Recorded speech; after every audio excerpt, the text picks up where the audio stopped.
Hello, my name is Candace. I'm 33 years old, and in the last few months, I've gone through a lot. I came here today to just vent about everything a little. Let me start off by telling you a little about my relationship with my now ex-husband, Ezra. Ezra and I met thanks to some mutual friends. We dated for around 4 years before we got married.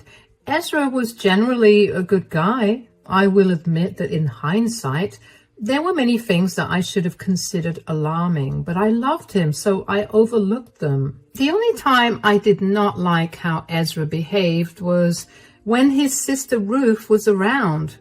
Ruth was 7 years older than him, and she had this weird control over him. Ezra was always his own person until she was around, because then he just became an extended version of her. And let me tell you, Ruth does not have a pleasant personality at all. There's a reason she hasn't had friends for years. Ruth also hated me with a passion because I'm guessing she thought I would change Ezra. Truth be told, I hoped I could do something like that, but you'll see how miserably I failed as this story goes on. Anyway, the last and most important person that I want to introduce you to is my late mother-in-law, Debbie. Unlike Ruth, Debbie and I got along really well. I don't know what it was about her, but she felt like sunshine on a cool day, you know? She just had this personality that could draw anyone in. I got along with Debbie so well that the two of us even made it a point to hang out at least twice in a month. On one such plan to meet up, Ezra decided that he wanted to join us. Neither Debbie nor I had a problem with it, so we let him tag along. We decided that we would meet up at the mall and do a little shopping. Ezra and I got there right on time, but Debbie was nowhere to be seen. We decided to go to the food court and sit while we waited for her. I began to get really worried about her when we hit the 1 hour mark. Debbie did usually run late, but never so late either. Ezra seemed to be getting angrier with every minute that passed because he did not like to be kept waiting. I tried calling Debbie many times, but she didn't pick up. Eventually, after 1 hour and 45 minutes of waiting, Debbie called me back and told me that she was almost at the mall. She sounded happy and like her usual self, so that lessened my worries by a lot. But Ezra was still fuming. When Debbie finally found us, Ezra practically exploded at her. "Mom, where have you been? We've been waiting here for you for 2 hours. Calm down, Ezra. There's no need to be that upset. Did you run into any problems while getting here, Debbie?" "Well, I sort of got lost. I'm so sorry I took so long and made you guys wait." "How did you get lost while trying to come to the mall? You've come here so many times." "I know. I started driving and then I didn't know what happened because the next thing I knew, I was an hour away." "Are you okay, Debbie? Has something been on your mind?" "She's fine. She just loves to get lost in her head." "Ezra, I was talking to your mom." "Stop butting in. Tell me, Debbie, has something been weighing on you?" No, not that I can recall. I don't know. I've just been feeling very different. I don't exactly know how to describe what I've been feeling." "Look, I don't know what's been up with you, but you need to get your act together. You can't keep people waiting like this for hours. Pathetic excuses like you didn't know what happened won't work for very long." "Ezra, that's enough. You can't talk to your mother that way." "She's my mother, and you don't get to tell me how to treat her. You got it?" "Please don't fight. I really am sorry." "Debbie, how long have you been feeling this way?"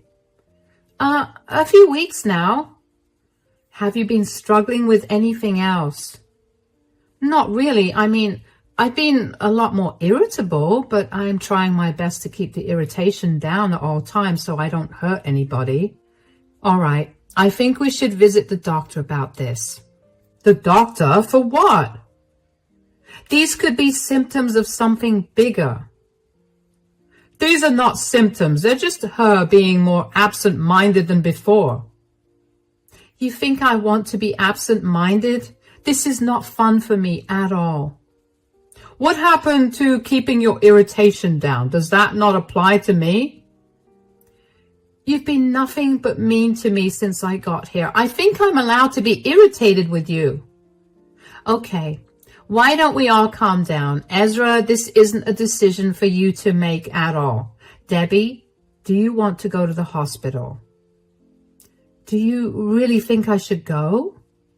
In my honest opinion, I think you should. If it's not going to be a problem for you, do you think you could accompany me? After today, I don't trust myself with driving anywhere. Of course. Why would I have a problem with it? How about we go there this evening? This is all such a waste of money. Why are you encouraging this behavior? Debbie is not a child, and you don't have to treat her like that. Making sure that she's healthy is never a waste of money. You can leave if this is going to bother you this much. Debbie and I will spend the day walking around, and then we'll go to the doctor. Whatever. Don't expect me to not laugh in your face when the doctor says there's nothing wrong with her. Ezra left us after that in anger. I didn't understand what his problem was. Debbie just told us about some weird things that she had been experiencing, and he still couldn't find a way to get past his anger. Debbie cried after Ezra left, and I did my best to cheer her up. We shopped for a little bit and then watched a movie, and once we were done, we went to the hospital. I knew what I wanted to ask the doctor because there was only one thing going on in my mind when Debbie explained her symptoms to me, and as I watched her throughout the day, dementia. My grandmother had it, so I recognized the symptoms very fast. After hearing Debbie describe her symptoms and issues, the doctor also suggested dementia as the cause. But before we could get an official diagnosis, Debbie needed to be kept under observation, and that would take about 2 months. Thankfully, the hospital had an inpatient facility, and Debbie's insurance covered it, so that's where she opted to stay. Over the next 2 months, I made sure to check in on Debbie every single day. I tried to spend as much time as I could with her after I got off of work, so she didn't feel like she was alone. She didn't want Ezra or Ruth to know because she didn't want to worry them. Although deep in my heart, I knew that neither of them would have been worried. Ezra never even stopped to ask me if Debbie was okay, and he knew that I was spending time with her. While Ezra didn't speak to me about it, he definitely spoke to Ruth about it. I know that because one day, while I was at work, Ruth called me.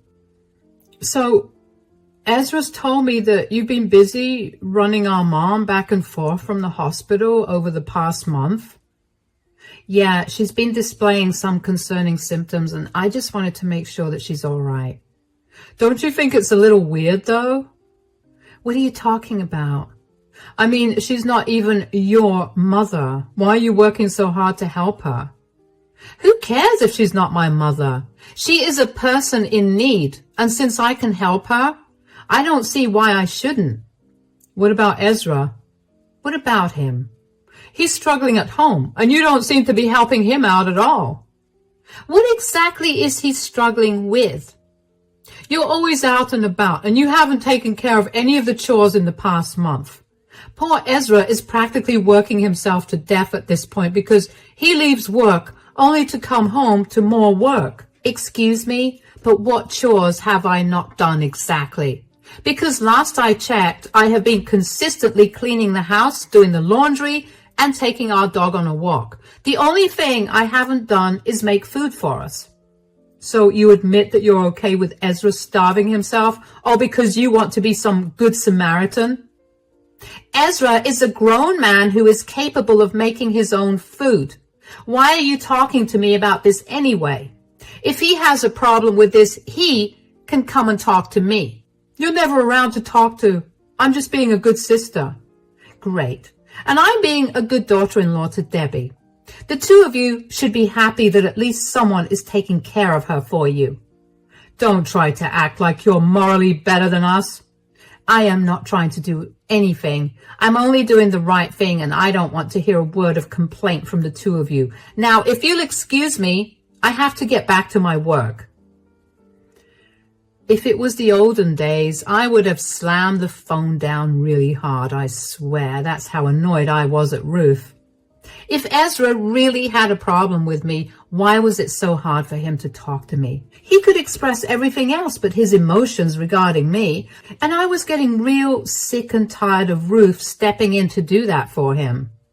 I did my best to put both of them out of my mind after that, especially because Debbie's condition was worsening. Her dementia was accelerating with every day that passed. She was rapidly beginning to lose her memories, yet somehow she always managed to remember me. After thorough testing and observation, Debbie's doctor finally told me that Debbie did have dementia. I almost sighed with relief because I was worried it was Alzheimer's, which is a lot worse to deal with, and I didn't want Debbie going through that. Anyway, after some paperwork, Debbie was discharged and I dropped her off at home. I made sure that the house was practically baby-proofed after putting Debbie to sleep. I planned to go home and get some things so I could stay with her until Ezra, Ruth, and I figured out what was the best course of action for Debbie. And I didn't want Debbie to get hurt while I was gone. When I got back home, Ruth's car was in the driveway and I almost rolled my eyes too hard. And when I walked in, I ended up overhearing a piece of Ruth and Ezra's conversation that made me angry. Yeah, I spoke to her the other day and, something's definitely wrong with her. I mean, that's our mother. Why does she have to be so weird about it? I'm only being weird about it because I know what the symptoms were and I just needed some confirmation. Oh, sweetie, I didn't know when you came in. Save it. I heard enough. I don't understand why you guys are so mean and dismissive of Debbie, but I'm sure you're going to regret it now. God, stop being so dramatic. What's wrong with Mom? After running extensive tests and monitoring her, the doctor has concluded that Debbie has dementia. What? Oh my God. I recognized the symptoms because my grandmother had it, and that was why I was so insistent on getting her checked up. I'm so sorry. Why didn't you tell me anything? Debbie didn't want to worry you guys until everything was confirmed. That's right. Even when you guys barely pass her a glance, she still cares that much about you. We have to go see Mom. No, you guys can't go today. She's not doing too well and she refuses to see anyone else. What? What do you mean by she's not doing well? With every day that passes, the dementia gets worse. Her memory is dying out, and every day she wakes up confused about where she is. She's very irritable and depressed and doesn't want to be in the company of anybody. I don't think it's safe for her to be alone then. I never said that she was going to be alone. She's only okay with me being there for now. You're telling me she's okay with you, but not with her own children? Were you the ones by her side at the hospital? Did you two even take her seriously? Don't project your anger onto me. You can come visit her this weekend. Until then, I'll be staying with her.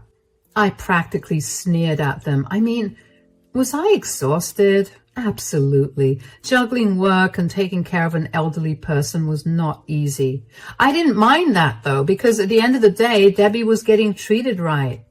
What I did mind was Ruth and Ezra being ungrateful. I was doing the work they were supposed to do for their mother, and the least I expected was a thank you. For the rest of the week, I didn't hear a word from the two of them. I almost even forgot about them because I was so wrapped up with work and taking care of Debbie. I managed to find a part-time caregiver who would take care of Debbie while I was at work.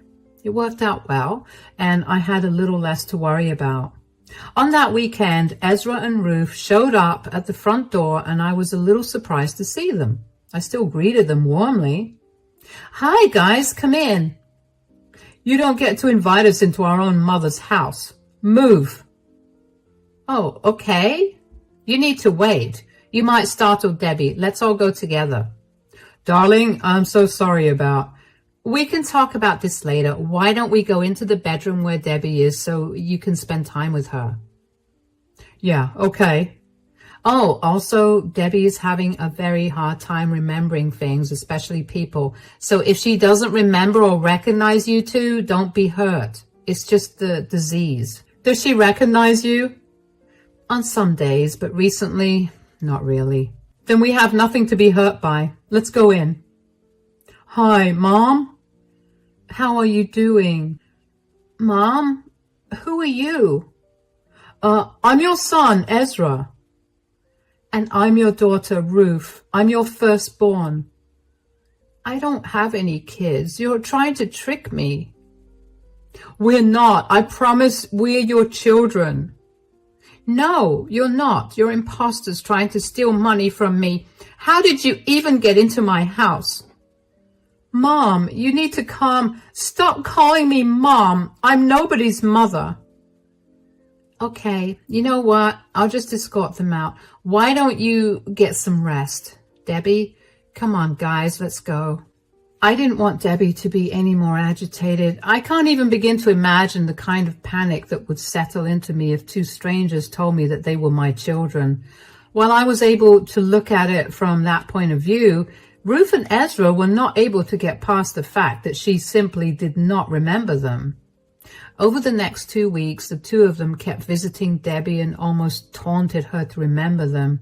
Usually, I would step in and diffuse the situation. While that was a good thing for Debbie, Ruth and Ezra thought of me as someone who was poisoning their mother's mind against them. No matter how many times I told them that that was not how dementia worked, neither of them listened. One time, however, Debbie got so overwhelmed that she burst into tears and threw almost all the things within her arm's reach at Ruth and Ezra. This was the one and only time that I had stepped out of the room while Ruth and Ezra were over. I only went out to get Debbie a glass of water, and I have no idea what Ruth and Ezra said to her. Regardless, I immediately got Ezra and Ruth out of Debbie's room. This is so frustrating. This is the 8th time we've visited her in the last 2 weeks, and she just cannot recognize us. You know what? That's it. This freak needs to be locked up in a facility. What are you talking about? She needs to be surrounded by love and her family. Well, she doesn't remember her family, so why do we have to take care of her? So? That's not a strong enough reason for you to put Debbie in a facility. Besides, you don't even know what these facilities are actually like. It's too risky. Candace, she's our mother, and you don't get to make any decisions for us. After how long I've spent looking after her, because you two ignored her, I think I deserve some say in this.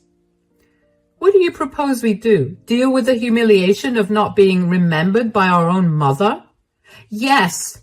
She has no control of what's going on in her brain. You can't blame her for that and then make her suffer for it. She's going through enough as it is. I love my mother, but I don't think it's right to just conveniently forget your children when you suddenly get diagnosed with a disease. I'm with Ezra on this. We'll put her in some facility. Absolutely not. I'll take care of her. What? That's right. You two are the worst children any parent could ask for. You have absolutely no empathy or sympathy for your mother's condition. All you care about is yourselves. If you can't step up to take care of her, then I'll do it. You can't stay in the house if you're going to take care of her. You're not even going to be doing any of the housework, so there's no need for you to even live there. Wow, I'm fine with that. I'll swing by in the evening and pack my things up. Now, get out of the house. With pleasure. The two of them left, but not without looking at me in disgust. I was fuming. How dare they try to throw Debbie into an institution? I've seen what the bad institutions looked like, thanks to my grandmother, and that was not a place that I wanted to send Debbie into. I was more appalled at how easily Ruth and Ezra gave up on their mother. Look, I'm no stranger to the hurt that dementia can cause to the loved ones of the person suffering from it, but that's no excuse to abandon the person.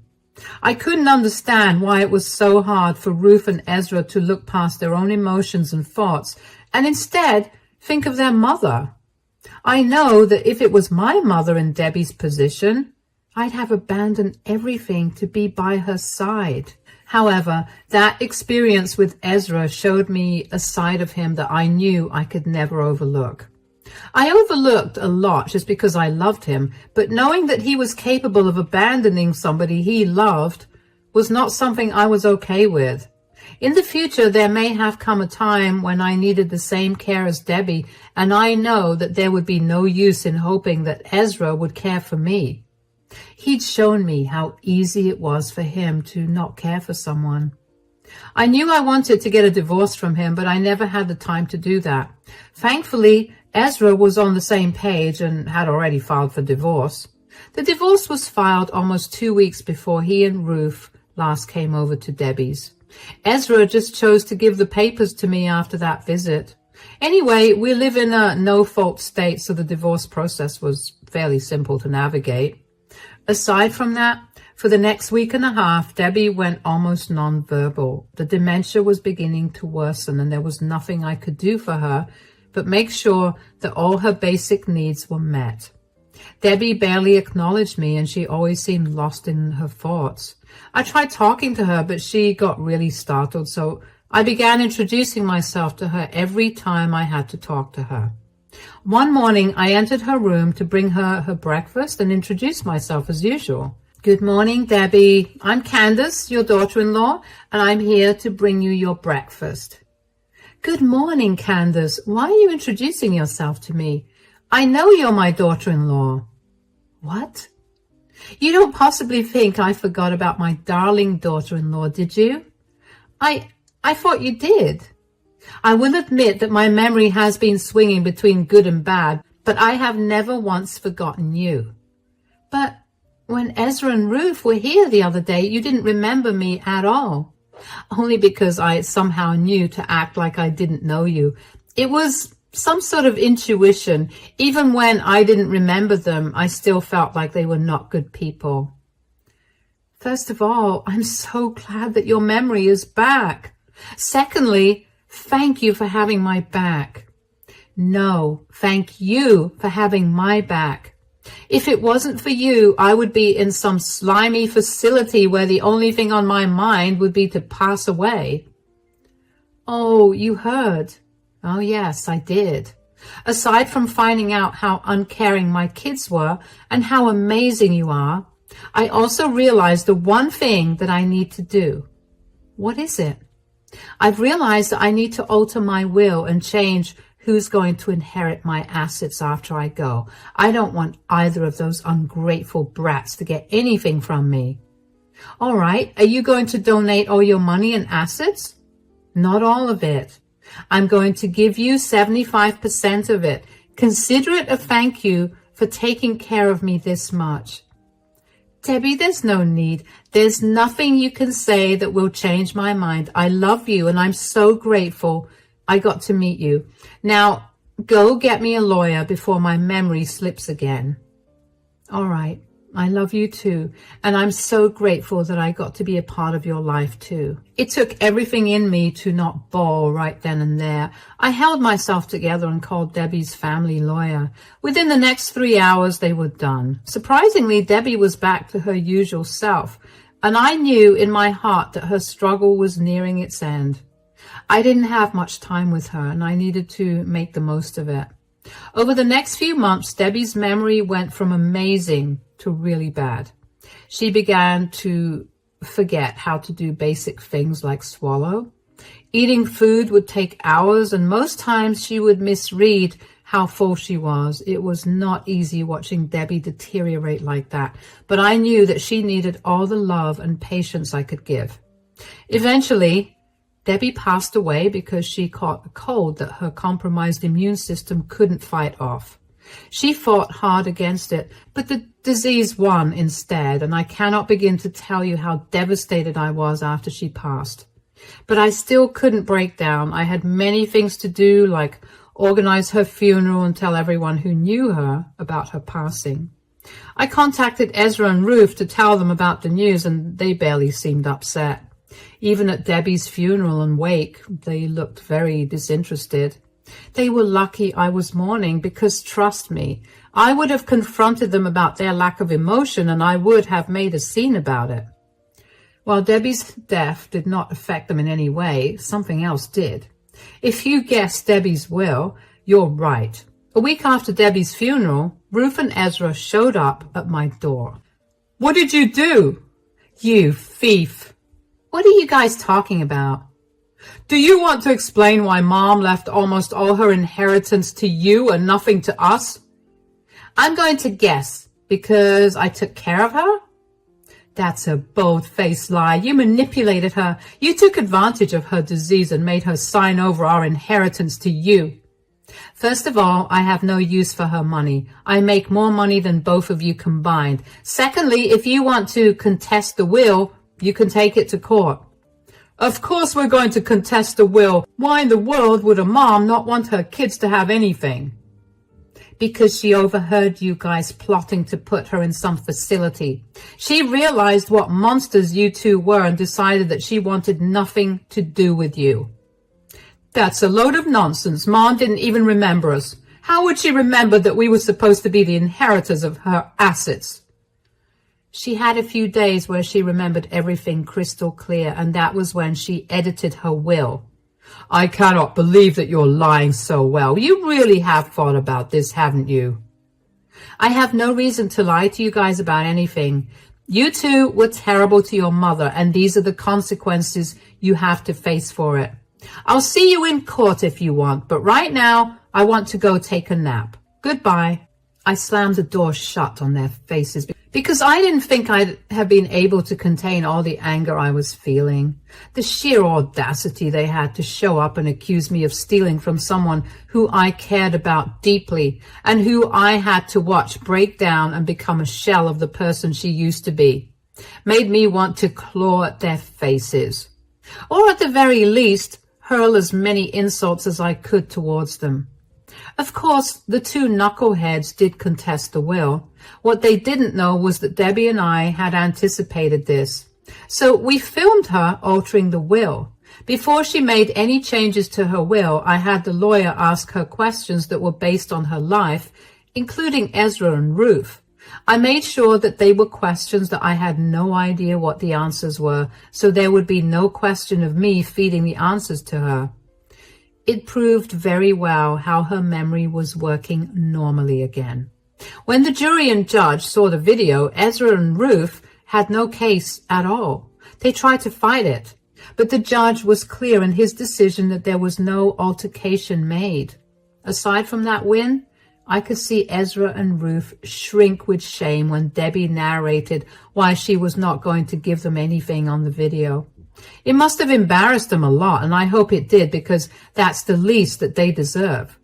After that, though, the two of them left me alone, and I have never been happier. I don't know what the two of them have been up to since I last saw them, nor do I care enough to find out.